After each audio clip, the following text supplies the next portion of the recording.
આ 500 ની નોટ જે છે એને આપણે પાણીમાં આમ નાખીએ તો શું થાય? નોટ પલળી જાય. તો એવું કંઈ ના કરી શકે કે નોટને આપણે પાણીમાં નાખીએ છતાં ના પલળે? ના, એવું ના કરી શકાય.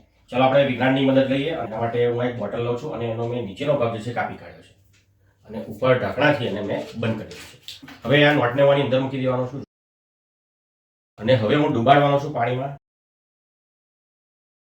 નોટ જે છે પાણીમાં છે અને હવે આપણે બહાર કાઢીને જોઈએ નોટ પલળી છે કે નહીં. મિત્રો, નોટ જે છે બિલકુલ પલળી નથી. પપ્પા, આવું કેમ થયું? કેમ કે વચ્ચે જે છે એ હવા હોય છે મિત્રો.